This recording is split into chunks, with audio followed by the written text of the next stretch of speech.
Good afternoon, Jeffco Patriots. It is Sunday, January 25th at high noon, so it is another exciting edition of Jeffco Patriot Radio. I am once again, 2 weeks in a row, blessed with our honorary Jeffco resident, Chris Arps. How are you doing today, Chris? I'm doing fantastic, Councilman. Your check is in the mail for that great introduction there. It's Sunday, one of my favorite days of the week. You get to honor the Lord and talk politics. So that's right. That's a twofer for me today. That's a twofer. Two things you're not supposed to talk about at Christmas, right? Well, listen, they were talking Snowmageddon all week long. This is the question I ask you folks. Is it exactly how much you expected?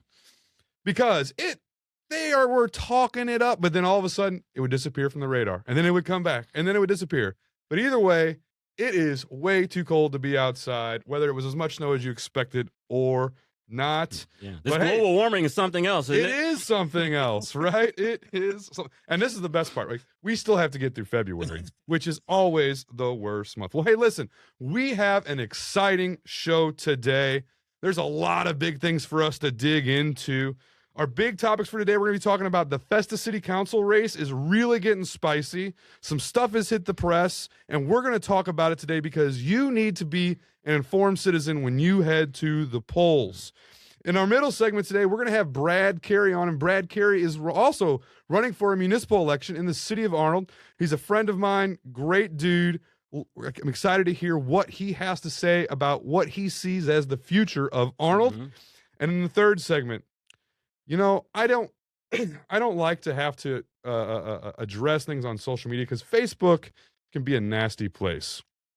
But when someone calls into question mine and your love of women, our respect of women, you know what? We have to respond.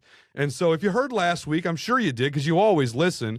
We talked about an unnamed woman running for the state house and an unnamed councilwoman, and the unnamed woman running for state rep was Ann Maloney, and she decided to out herself that was her and then accused us of sexism because of what we said about what she said.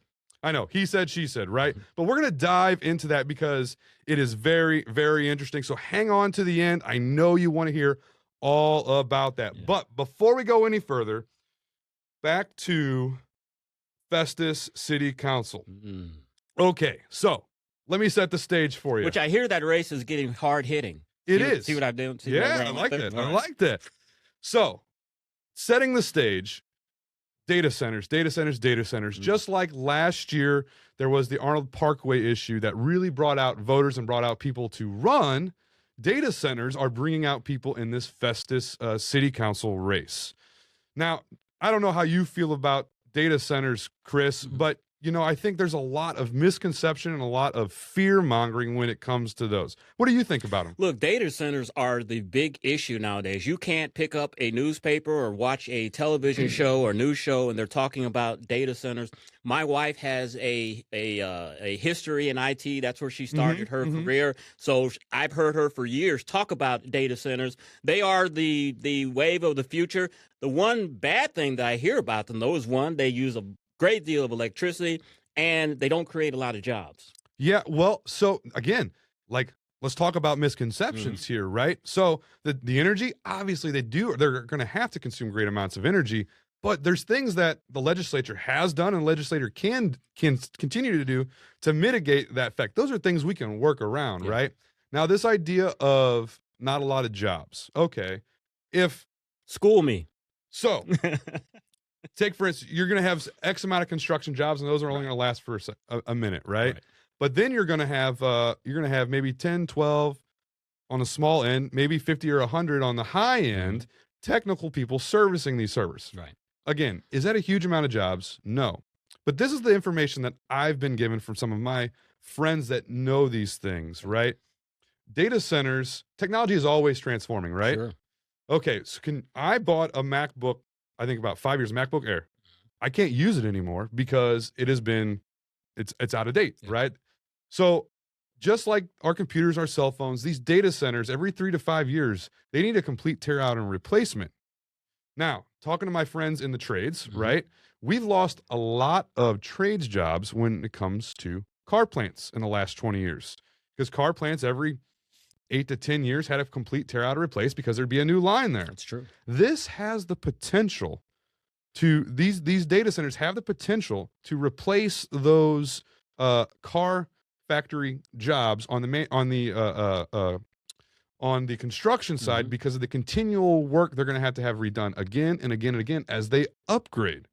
Now that is a huge lasting impact on a community because I don't know about you, but when I go to work, I need to get lunch somewhere. Yeah. I need to get gas somewhere, right? And I don't like to live too far away from work. So if I'm working there and I know I'm going to be there again and again and again, like I'm probably going to move somewhere close to there, right? Yeah. And I got to tell you, Councilman, I can also see not only are these data centers going to need upgrades, with AI and the need for energy and data nowadays, these data centers are probably going to be expanding also. It may be a 10,000 square foot facility, but in a couple of years, 5 years, they may be 20,000, 30,000 foot. So I think there's a huge potential for more jobs once these data centers expand and we use more and more electricity and AI becomes even more prevalent than it is now. Absolutely. And I think to even go with that, there's a lot of naysayers that are saying, well, there's going to be a bubble. There's going to be a bubble just like everything else. Here's the thing.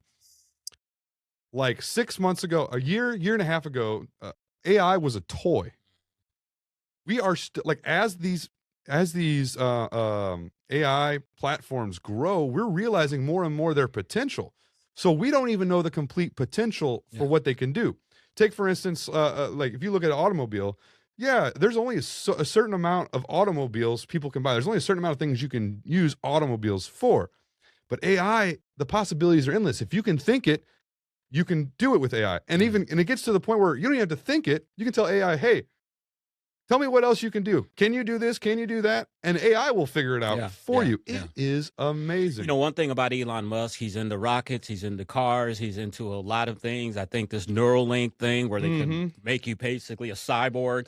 One of the things, his next thing that he wants to get into is data centers. Yeah. But he wants to put data centers in outer space. Sure. They're saying that is going to be the future for these data centers, you know, because the sun always shines in space. The batteries for these things can be continually shining. Now that technology to do that is down the line some because I was reading because space, it's hard to dissipate that heat because data centers create so much heat. So that's a problem they're going to have to work out. But that is going to be the future of these data centers. They're going to be flying above us. Yeah, well, that's pretty interesting to think about.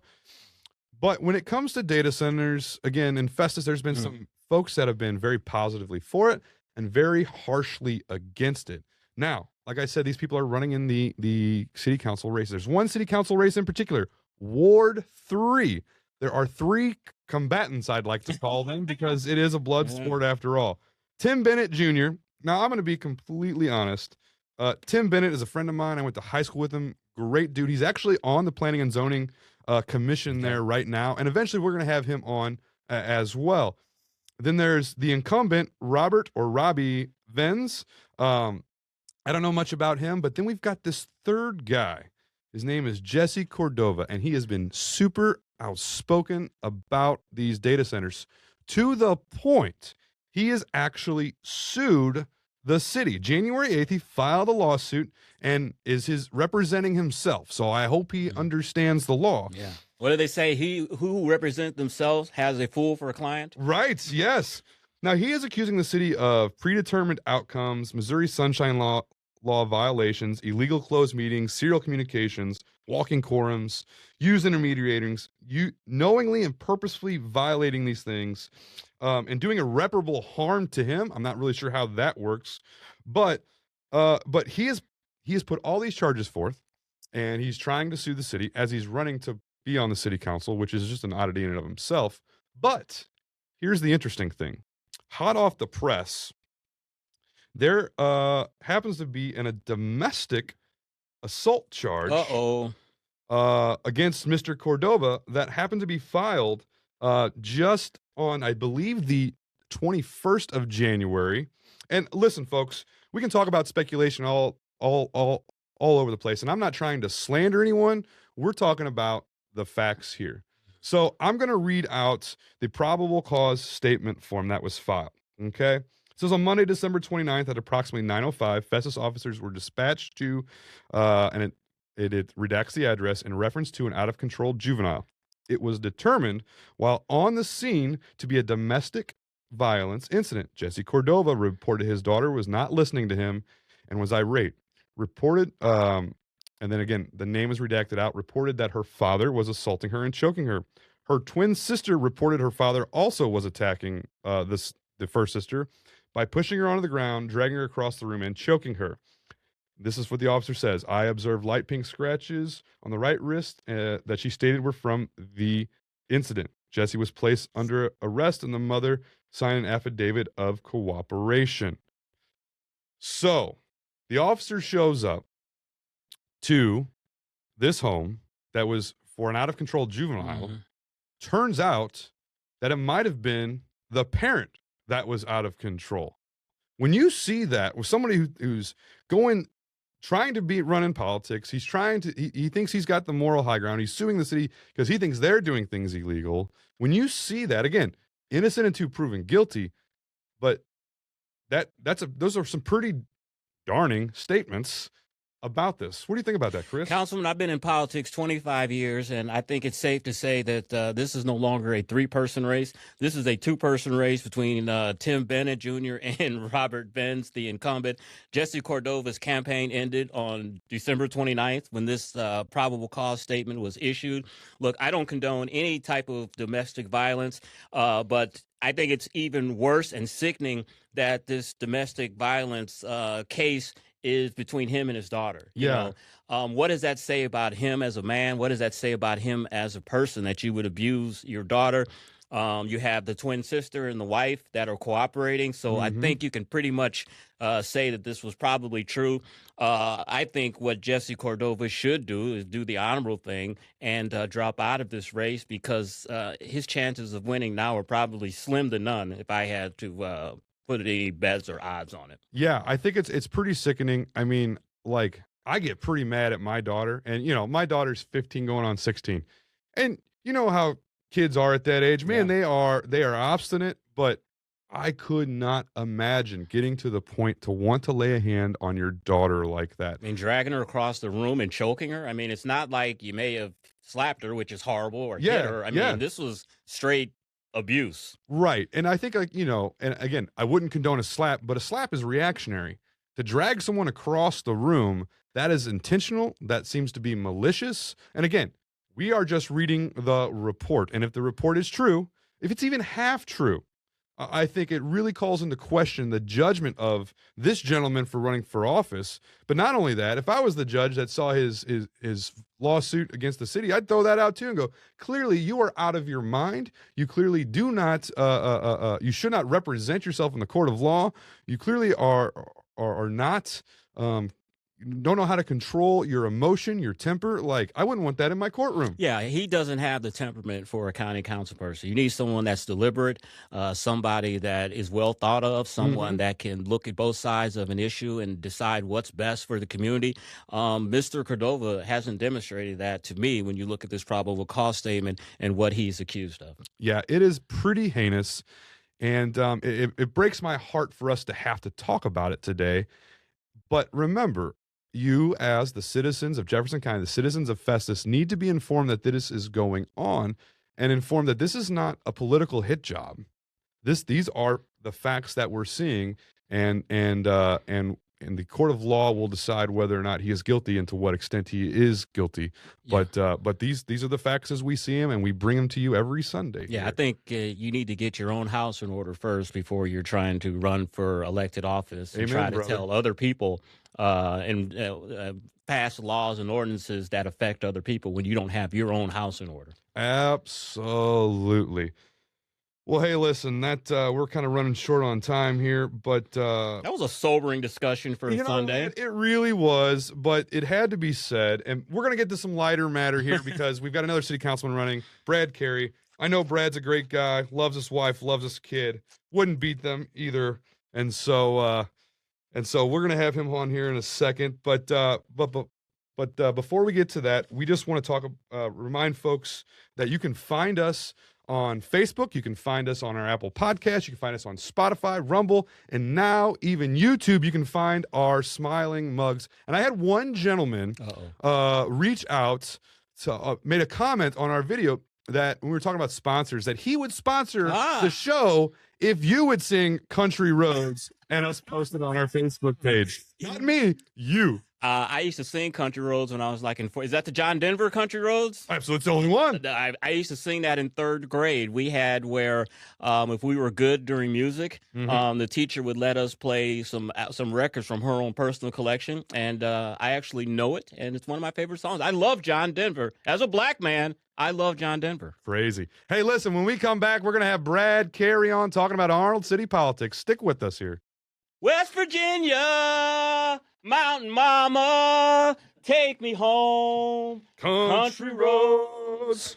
Welcome back to Jeffco Patriot Radio here at 101.9 94.1 News Talk STL. I am your County Councilman, Billy Crow. I am here again with Chris Arps from the Tim Jones and Chris Arps Show, our honorary Jefferson County resident. And I am honored today to be here and fill in for Tim and talk to our next great guest. Absolutely. But before we get to the guest, there's something I didn't get to talk to in the beginning here.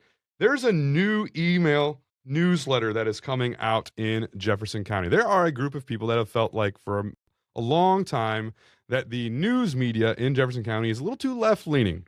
And so they've decided to launch a conservative-leaning news outlet. And of course, because print is dead, it is an email newsletter. It is called the Jefferson Review. It's going to be the conservative alternative to The Leader. And the first edition is going to come out Sunday, February 1st. Now you're going to say, well, how do I get on this? How do I know about it? Well, listen, they've got a Facebook page. It's just you search in the Facebook bar, the Jefferson Review. And later this week, we're going to be sharing some links to that and some of their content because we think it's going to be a big thing in Jefferson County. And on their Facebook page, there is a link that says sign me up, and you can sign up now so that when February 1st rolls around at 6 a.m., you can get that first launch. And when you're sitting down with your Sunday morning coffee, you can read all about the news in Jefferson County without that leftist spin. And Councilman, tell them how much does it cost to subscribe to the Jefferson Review? Free, and free. Or as my friend likes to say, free 99. Free 99. I love that. Well, listen, like we said before, we've got Mr. Brad Cary in the house today. Brad is running for the Arnold City Council, and I believe this is your first time running. Is that correct, Brad? That is correct. Awesome. Tell the folks a little bit about yourself. Well, born and raised pretty much most of Arnold. Transferred out whenever I was a teenager, went and lived with my dad, and then decided to move back. But I own a real estate brokerage. My brokerage is right here in Arnold. And then me and my wife also own a Nemesis Fighting Alliance. So we put on MMA fights locally and across the St. Louis area. And then, of course, I have a wife and I have a 16-year-old boy. Amazing. So tell me a little bit about the MMA, the Nemesis MMA thing. Like, how did you get into being a promoter for that? And would I have a chance? We have a senior division. That hurt. So it's really a long story. Long time ago, I was better fit and was a security guard, and then moved up and started promoting my real estate business through it. And then the people that we worked for and did it for stepped away, and Marlene wanted to take it on. So in 2017, we took it over. Our first event was in 2018. And so then went from there. We've done them at Ballpark Village, the Armory, and the Factory. And then, of course, our lovely local Arnold Eagles Hall. That's a fun place. So what you're saying is you weren't necessarily looking to get into it, but Marlene was like, yes, the blood sport. That's what I want to be about. Yes. There's a lot of that. Not just that. There was a lot of state officials and stuff that said, hey, we think you could do this. And so it worked out. And our next show is looking to be May 9th. Sounds like a natural transition from MMA, blood sport, to politics. It's a great transition. I think it's the same.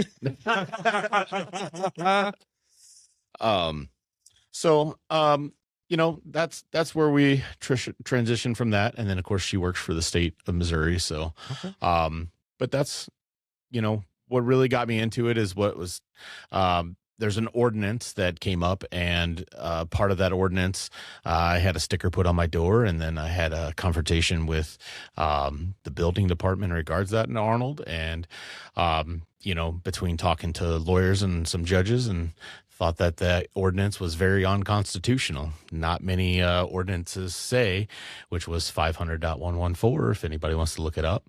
But it should be changed. That it said it was unlawful to buy, purchase, sell, transfer, mortgage, or acquire any real estate without their permission first. So the ordinance stated that your property, you need permission from the government to be able to even put a mortgage on it, to be able to build on it, to be able to sell it, to be able to buy all of that. All of that was written in there, and I was told that was not the intention of it.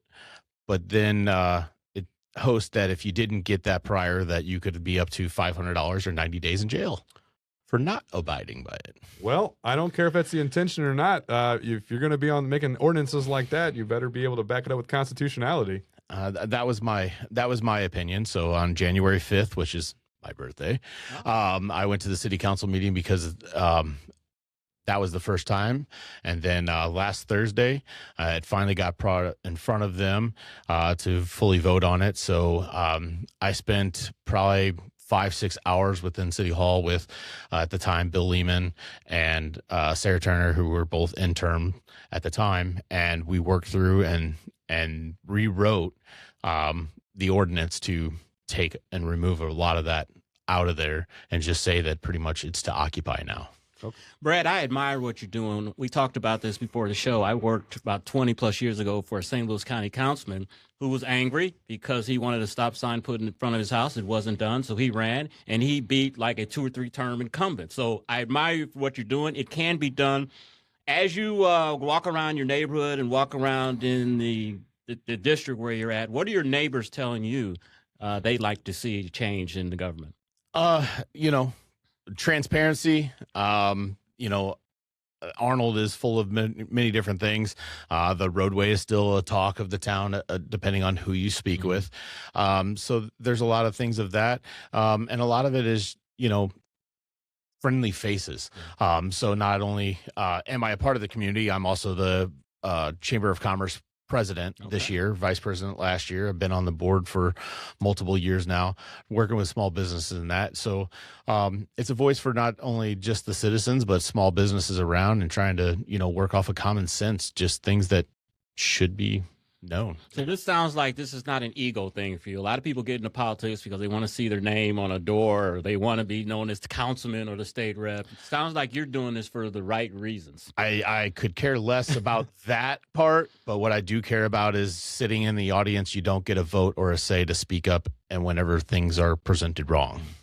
So now, you bring up, you are a businessman and you are pro property rights, which is, it speaks my language. It's what I'm all about. So when you look at a project like the Arnold Parkway, okay, we can see the economic potential for it for Arnold, but when eminent domain's thrown around and you've got the city attorney saying, well, whether they like it or not, we're going to take their property, that's infringing on property rights. So when you saw that, what came to your mind? I don't think I can say that on the radio first, but it was rolled out massively wrong. Us in Arnold, and if you've been around Arnold or not, the thing that everybody goes back to is, of course, Arnold Commons, and you had the dentist with the yellow house on the corner. That's right. So, that's not that far away, but it was 20 years ago. And it's the same TDD. It is the same TDD that eminent domain. Yes, sir. That is correct. So how do you think it's been handled since then? There's been a huge upheaval on the city council. Basically, everybody was kind of that was up last year was thrown out because everybody was so upset. We got a new mayor. Like, how do you think it's been handled since then? Still it's a work in progress. There's people that are upset that, haven't got their houses bought and that stuff, because honestly, after all of that and all the things said and people stopped coming to meetings, if you still continue to go to council meetings, there's still a lot of people that either have storm damage and are waiting to be bought out and don't know what to do. A lot of those people actually came back after dust settled and said, hey, are you still going to buy me out? And so, that's part of why the TDD is, I believe, still there, is to do that. And they're buying like single houses at a time because they have to get so much money. In other regards, needs to be cleaned up a little bit. I know they had a little bit of trouble over there, and the police department helped clean up that, just, hoodlums and stuff like that. Yeah, definitely. Vagrants are definitely going to move in very shortly. Right. So they boarded them up and that stuff, because the Arnold does own a couple of them already, of the 39 homes, I think it was. Yeah. So, last year that one of the councilwomen that got voted in, I think she lasted about 3 or 4 months. And so my question to you, tongue in cheek, is, if you run, do you think you'll serve a whole term or just 2 or 3 months? And I say this because the voters that vote for you, they vote because they believe in you. They vote because they want you to be there. They don't vote for you to get a lot of attention and then fizzle out. Yeah, I'm an all-in kind of guy. It's all or nothing, and it took me a long time to even get here. So I've been asked multiple times to run prior, and hey, get into politics, because I am the person that calls up, because I'm the person that knows everybody. Yeah. So I do get a lot of calls that have to do with that I pass them along. Good point is, during the tornado, I had so many phone calls. Yeah. I had one that was a construction company that somebody at the building department came and told them to tear down their safety tent for the construction workers. It was in the middle of the tornado, they had to do that. But everybody has their own thing. I'm 100% in. Things can happen, things can change with other people. I'm a person that you're not going to bully me. So, I mean, there's things behind the scenes, but that won't happen to me. And, I feel bad if that's all the things that created that to make you leave. Don't know that whole story. I don't know that we ever will, but, True. To his their own, and I'm here to stay.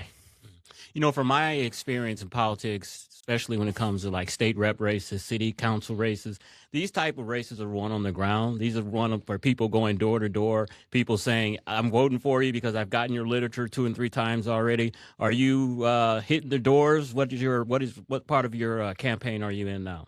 Definitely hitting the doors when we can, between nice days. Yeah. So working through that, you're going to see a lot of big signs around, moving around Arnold. Sure. We'll say that. And I've had a lot of support that's not even just in my ward. I love my ward. I love where I live. I love so much that I bought a house 1 street over just to stay where I'm at, because, I grew up here. Sure. I mean, unfortunately, we have a blue water tower versus green. That's a whole nother thing. Absolutely. Hey, listen, I think I realized we forgot to mention what ward and what area of Arnold this encompasses, and what polling place that people are going to be polling at. So the polling place will be at the rec center. So with that, Arnold is split up really kind of awkward, but so is everything else, I guess. So it's Arnold City Ward 4. So, of course, it is the north side of 141 and 55. So that whole section all right there. Then you go across, and so pretty much right at Astroway, and then comes back down Lonedell. And then really the cutoff there would be Palmy and Hanley Woods, and then back to Old Lemay Ferry. Okay. So that's really the area of where Ward 4 is. And then, of course, can't forget our commercial district, which is the Arnold Commons. So, your Texas Roadhouse, your Lowe's, Office Depot, Deerbergs. Absolutely. Hey, so we also didn't mention you're running against incumbent Gary Plunk, who's been there a long time. I know when I ran, my first race was against Brian MacArthur for Arnold City Council in Ward 2. And him and I had I had nothing against him. I ran a very cordial race. We actually became really good friends afterwards. And so, I don't, just curious, like, is this one of those races where you're like, hey, I don't agree with Gary and what he's doing? Or is this, hey, I want to serve and I want to make a difference and I think it's my turn? Or not think it's my turn, but like, I think I deserve a shot, and so I'm going to go earn it.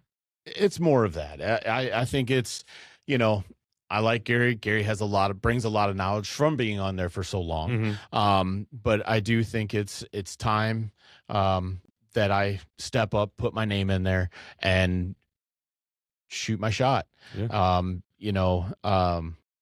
15 years is a long time. There's been other changes. As I said, I want to have a voice. Sitting in the audience, you don't have a voice. There's some other ordinances that I know off the bat that need to get changed because they're so weird. They voted in just not too long ago a water discharge that you can't have water discharge within 5 feet. Well, my question to them is, my neighbor's house is 5 foot 1 inch off the property line and has a gutter right at the corner. Yeah, that's incredible. Just some of the stuff they think they can come up with. Well, hey, listen, Brad, thank you so much for coming on the show. If people want to reach out, hear about you, where can they find you, and what's an event you have coming? And cut him a check too. Yeah, definitely a check would be great. Brad Cary for Arnold, forward Arnold. I mean, you can look me up on Brad Cary, regular, just Facebook. Okay. And then I'm actually doing a listen series that I'm going to start doing every other Friday at the Breadco, which is in our ward, morning for 2 hours, that any resident can come and talk and listen to what they have to say and do that. And then I'm getting ready to have a kickoff event. Probably going to be at the rec center for a couple hours in the evening to hit those people. And then I'm looking at doing a music bingo fundraiser. But yes, the checks always help bring those signs. All right. Well, thanks for coming out, Brad. Thank you for having me. Best of luck. Yeah. Thank When you. we come back, we're going to be dealing with a little bit of Facebook drama. Oh, Welcome back to the last and final segment here at Jeffco Patriot Radio. I am Billy Crow, your Jefferson County Councilman, again with Chris Arps. Chris, that last segment, it was just a contrast of what council members should look like. We talked about in the first segment, we talked about Jesse Cordova, who's very reactionary, clearly someone who has some issues. Go ahead and say it. He's violent. Violence, All right. right? And is very reactionary. And then we have Mr. Cary for the Arnold City race, again, different municipality, and he's working on trying to fix legislation productively, not just suing the city, right? Before he's even on the city council. I think that is just a huge contrast of what leadership looks like for a municipality. What do you think about that? And Brad's doing it for the right reasons. If you listen to him, he's not out here for ego. He's not trying to get a title after his name. He's someone who was born and raised and bred in Jefferson County, and he's had some success in business, and he wants to give back to his community. That's an honorable thing. It is an honorable thing. Well, listen, if you listened to last week's episode, you heard us talk about the Jefferson County Council meeting, and we talked about I used anonymously, talked about someone who was running for state rep, someone who was running for, that was a councilwoman, the state rep candidate outed herself, and she pushed back against what I had to say and through Facebook. And so, Chris, before we dive into this, I want you to read the first post, and we're going to talk about the reality of what's going on here. And the reason we're doing this is because this is Ann Maloney. She's running for the state house in District 114, Kenny Waller's former seat, and she's also the president of the Jefferson County Federated Women Republicans. So she is a public figure. So she is a public figure, and so her words carry weight and importance, and so we need to make sure we get her words right. All right, let's read Ann Maloney's words. She said, I was amazed to hear two well-known people speak about me on a radio show with absolutely no basis of the truth. Neither called me or asked me about my reason for commenting at the county council meeting. I'm shocked by assumptions and accusations about my motives and my understanding of the process of choosing Port Authority members. The report is inaccurate, and I was surprised how unprofessional they were. Unfortunately, they are both on the radio frequently. Is this how they treat everyone or just women? Disappointed to say the least. The clip is around the 10-minute mark on the link attached. If you want the actual clip of my comments at the county council meeting, it's actually part of public record. You can find it on the county website. Some would assume that this is part of politics. I would challenge that this is the type of misguided public criticism is a symptom of a larger problem within our society in Jefferson County. A general lack of respect for women as equal persons called to serve as public servants. Real conservative men understand the dignity of women and would naturally encourage our place in leadership.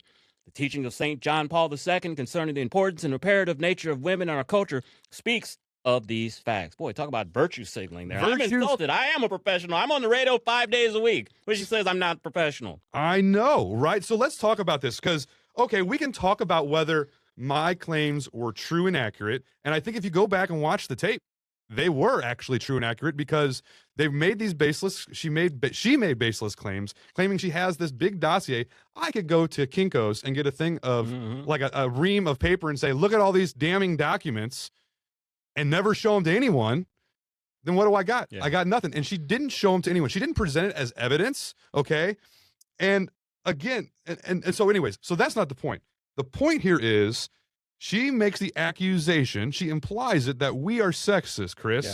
I'm going to tell you, as an African-American who 90+% of African-Americans vote for the Democrats, I can tell you when I can show you or I can see victim mentality very clearly. And that's what I see here in this post. This is not conservative, saying that we're anti-women because we disagree with you. This is something straight out of the playbook of the Democrats. And Ms. Maloney, if you are listening, and I know you are, you should be ashamed of yourself for even using the tactics of the Democrats. Stop being a victim. No one's blaming you because if you're a woman, has absolutely nothing to do with it. This is not what conservatives do.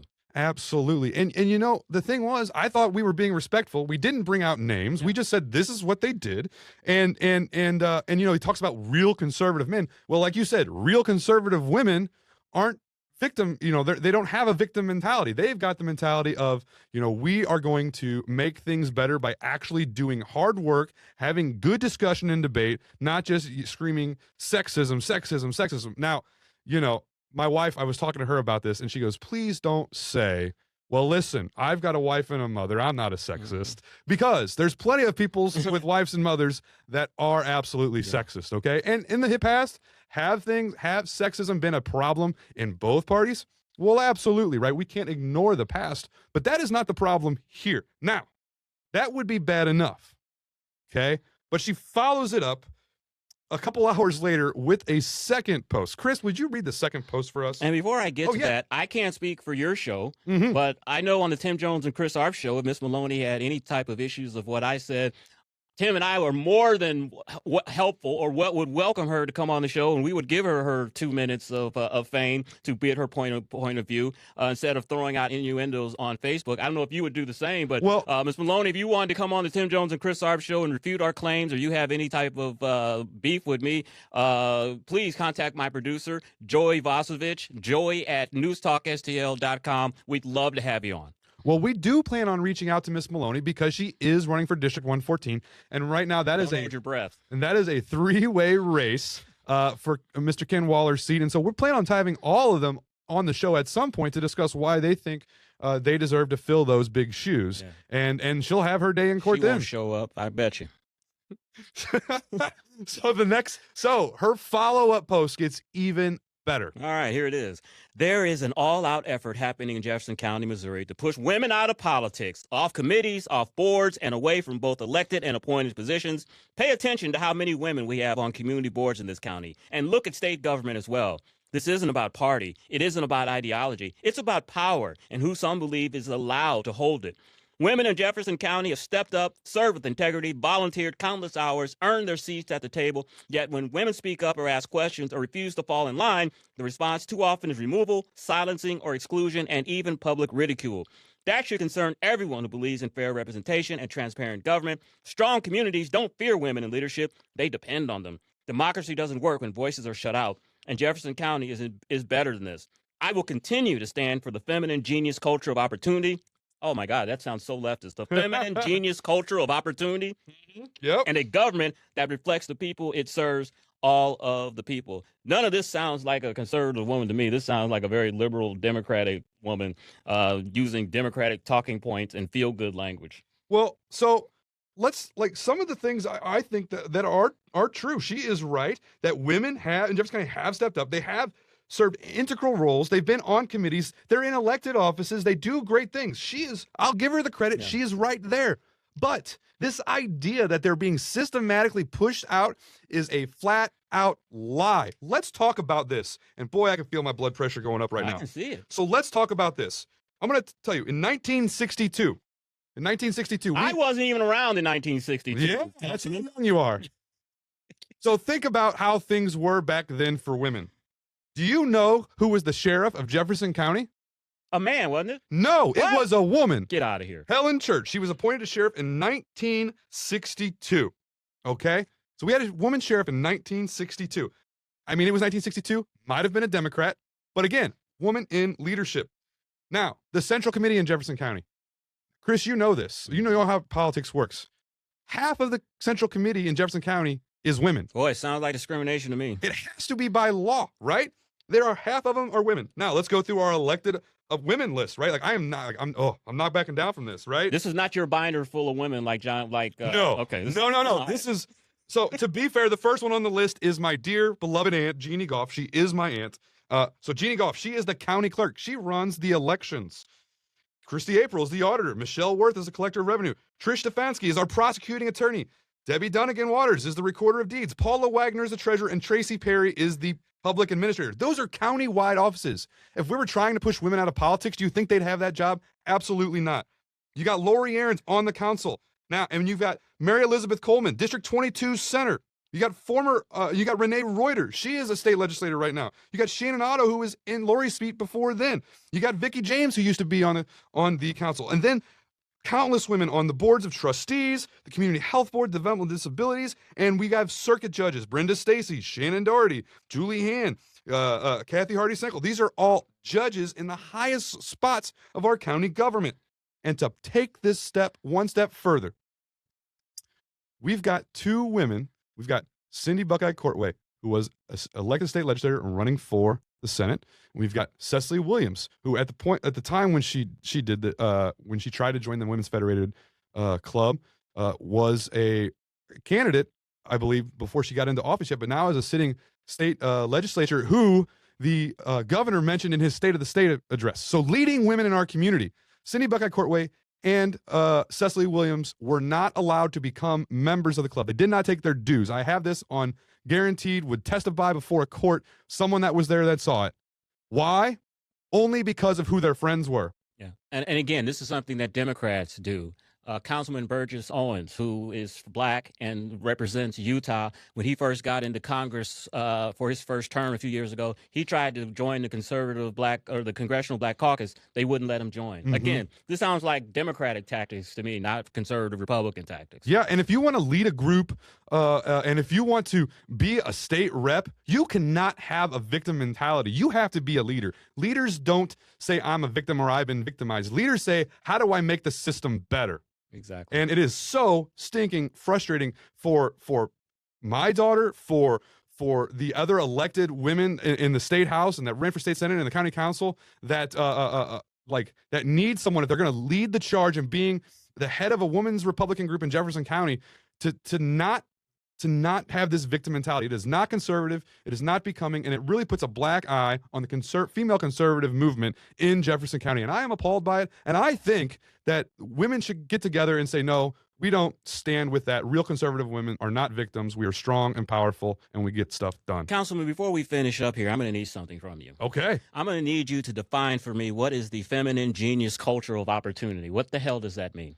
I don't know, but I do know this. When you have great leaders like Cecily Williams is a genius, and she is a strong leader. And if you want me to define it, if you opened it up in a dictionary, I would say that's the face that I would see next to that definition. But I think it just sounds like a very big leftist term anyway. Feminine. I'm sorry, I just can't let this go. Feminine genius culture of opportunity. Yes. I mean, it sounds very Marxist. I'm not going to lie. And I'm sorry that I put Cecily in that ballpark, but she is a genius. She is a woman. And thank goodness we've got strong women like her that are leading the Republican Party in Jefferson County and the state level. Well, hey, listen, it's been an exciting episode. We are out of time. Check out St. Charles Patriot Radio after us. For Chris Arps, I'm Billy Crow. This is Jeffco Patriot Radio on 101.9 94.1 News Talk STL.